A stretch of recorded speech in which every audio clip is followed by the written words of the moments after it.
भैया जगन्नाथ जी का उद्भव ना सतयुग से है। सतयुग में एक राजा थे, उनका नाम था इंद्रदुम्न। वो थे महाकालेश्वर उज्जैन के, वो चक्रवर्ती सम्राट थे। तो उन्होंने अपने मंत्री को बोला कि मैंने तो सब कुछ एक्वायर कर लिया, तो अभी मेरे को भगवान चाहिए, भगवान के साथ लेन होना है, भगवान का सेवा करना है। तो उनके जो मंत्री थे वो जानते थे जगन्नाथ जी के बारे में। उन्होंने बोला कि उद्र देश में, उद्र मतलब उड़ीसा, उद्र देश में एक जगह है शंख क्षेत्र, वहाँ पे परमात्मा खुद विराजमान है, मैंने सुना है। तो उन्होंने बोला कि तुम जाओ लेके आओ। तो तब जो नीलमाधव थे, जो परमात्मा थे, उनको लेके आओ। उनका नाम, जगन्नाथ जी का नाम नीलमाधव था। तो वो बहुत चालाक था। उसने बोला कि नहीं, मैं तो नहीं जाऊंगा, मेरा छोटा भाई जो विष्णु भक्त है वो जाएगा। तब वो गया, वो ढूंढा, उससे विश्वावासु मिले, उस ट्राइब के जो हेड थे। वो ट्राइब का नाम है सबरा। उनके जो हेड थे वो है विश्वावासु, वो मिले। विश्वावासु जब देखे एक विष्णु भक्त आया है, ब्राह्मण है और बहुत अच्छे से वेद उच्चारण कर रहा है, तब उन्होंने क्या किया ना, उन्होंने मतलब बहुत इंटरेस्ट लिया दिखाने के लिए, जगन्नाथ जी को दिखाए तो वो बहुत खुश हो गया। वो उसके बाद क्या गया, 2 दिन या 3 दिन में चला गया महाकालेश्वर उज्जैन। जाके महाराज को बोला कि महाराज मैंने तो साक्षात दर्शन किया है, आपने ये मौका। तो महाराज पूरा जोश में निकल गए, पूरा सैन्य वाहिनी लेके। उधर देश के जो, तब के वो चक्रवर्ती सम्राट थे, तो उधर देश के जो राजा थे उन्होंने बोला सरकार क्यों आए हो, क्या हमने क्या भूल किया है ना, यहाँ पे हमने सुना है परम ब्रह्म रहते हैं। तो उन्होंने बोला हमने भी सुना है पर हमने देखा नहीं है सरकार, तो चलो लाते हैं एक साथ। तो वहाँ पे जब पहुँचे, वो एक टापू है, शंख क्षेत्र मतलब शंख के जैसे एक टापू। तो पूरी एक टापू था पहले, पूरा नदी और समुद्र में घिरा हुआ। एक पहाड़ है, उसका नाम है नील पहाड़, उसके ऊपर थे जगन्नाथ जी, एक बाघ की गुफा में, समझ रहे हो। उसके बाद जब गए नीलमाधव को लाने के लिए, उनके आँख के सामने वो मतलब डिसअपियर हो गए। अच्छा। तो ये रो पड़े पूरा, बोले कि ये कैसे हो गया भगवान जी। अब एक शून्यवाणी हुआ, जो जिसको हम बोलते हैं आकाशवाणी, वो हुआ कि अगर तू बनाना चाहता है, मेरा सेवा करना चाहता है, मैं यहीं पर ही रहता हूँ, मतलब जुगों जुगों से यहीं पर ही हूँ। बहुत ऐसे सतयुग, बहुत ऐसे कलयुग चले गए हैं, मैं यहीं पे ही वास करता हूँ। अगर तुझे करना है तो यहीं पे मंदिर कर, मैं यहीं पे रहूँगा। उसके बाद क्या किया ना, गए लिंगराज के पास। लिंगराज के पास जाके, लिंगराज जो है वो सभी लिंगों के राजा है। हमारे इंडिया वर्ल्ड में जितने भी लिंग हैं उनके राजा लिंगराज है। उनके पास गए आज्ञा लेने के लिए, मैं बनाऊँ सरकार। तो उसके बाद क्या, लिंगराज प्रकट हुए, बोले कि तुम बनाने से पहले नरसिंह को वहाँ पे स्थान दो, वो सिक्योरिटी होंगे वहाँ पे। तो उनके आने के बाद जगन्नाथ जी का मूर्ति के लिए वो जो स्टार्ट होने वाला था, तभी ही उन्होंने वो जाके बोले कि सरकार मैंने तो मंदिर बना लिया, अभी क्या करना है ना, तुम जाओ समुद्र के पथ से एक दारू आएगा, दारू मतलब वुडन लॉग, समुद्र के पथ से वुडन लॉग आएगा, हार्ट नहीं आएगा भैया।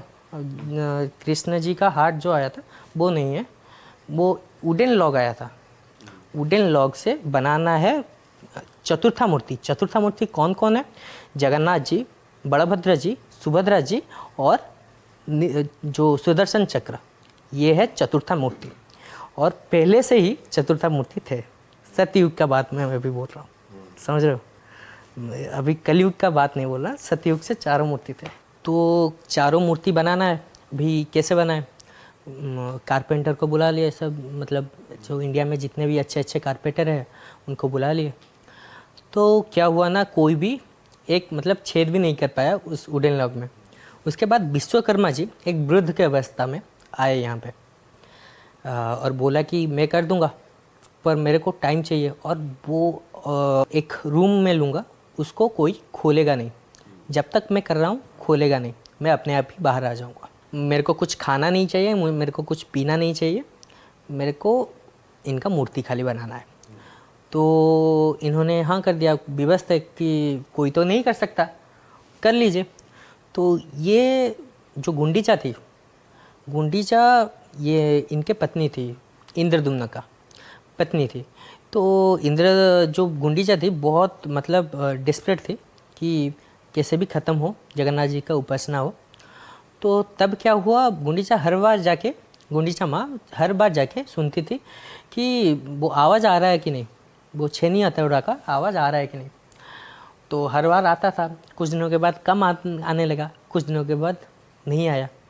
जब नहीं आया, कुछ दिनों के लिए रुके, उसके बाद खोल दिया दरवाज़ा, बोले कि बूढ़ा तो मर गया होगा, इतना दिन नहीं खाया। तो वो फिर से डिसअपियर हो गए, क्योंकि वो खुद विश्वकर्मा थे। इसीलिए हमारे जगन्नाथ जी का जो मूर्ति है वो आधा अधूरा है, उनका हाथ नहीं है, उनका पैर नहीं है। अच्छा। समझ रहे हो? तो तब वैसे ही उनको प्रतिष्ठा करने का बात आया। जब प्रतिष्ठा करने का बात आया तो इन्होंने बोला कौन इसे प्रतिष्ठा कर सकता है। तो नारद भगवान खुद आए, बोले कि इनको कोई प्रतिष्ठा नहीं कर सकता, इन्होंने सबको मतलब यहाँ पे जन्म दिया है, इनको कोई प्रतिष्ठा नहीं कर सकता। तो क्या करें ना, ब्रह्मा के पास चलिए, ब्रह्मा जी प्रतिष्ठा करेंगे। तो ये लोग गए ब्रह्मा जी के पास। जब ब्रह्मा जी को बोला, ब्रह्मा जी ने बोला हाँ मैं कर दूंगा, मैं करूंगा, भगवान आ रहे हैं, मैं करूंगा।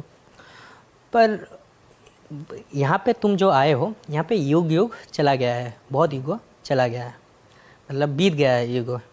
तो बहुत कुछ हो गया है, बहुत राजा चले गए हैं, बहुत अवतार भी आ गए हैं, समझ रहे हो। तो उसके बाद उन्होंने बोला कि वो जो मंदिर आपने बनाया है, ब्रह्मा को तो मतलब पता था कि मंदिर बालू में डूब गया है। तो उन्होंने बोला कि उसको फिर से लाओ, ऊपर लाओ, उसके बाद मैं अपने आप ही प्रकट हो जाऊंगा, पूजा करूंगा। उसके बाद उन्होंने किया और अपने आप आए ब्रह्मा जी और पूजा किया। और उसको बोलते हैं स्नान पूर्णिमा, जहाँ पे उनको 108 हंडी का पानी चढ़ाया जाता है। उसको और एक बात भी बोलते हैं जगन्नाथ जी का जन्मदिन। तब अगर जगन्नाथ जी को कुछ भी मांग दो वो दे देते हैं। अच्छा। कुछ भी मांग दो वो दे देंगे। और वो आज भी वैसे ही मनाया जाता हाँ, है, वैसे ही हर पूजा बार होती हर है? बार तो वो डेट है कौन सी? वो एक्चुअली वो डेट है चंदन यात्रा जब खत्म होगा, मतलब ग्रीष्म ऋतु जब खत्म होगा तब 42 डेज का ग्रीष्म ऋतु चलता है। उसमें क्या होता है ना, जगन्नाथ जी नाव में बैठ के चंदन यात्रा करते हैं, चंदन लगा के खाना पीना करके पूरा घूमते रहते हैं। उनके पंचू पांडव हमारे जो हैं, मतलब 5 महादेव। तो तब होता है स्नान पूर्णिमा। और उसके बाद 15 दिनों के बाद होता है रथ यात्रा। अच्छा। रथ यात्रा में वो सुदर्शन चतुर्था मूर्ति निकलते हैं अपने माँ के पास, वो है गुंडीचा।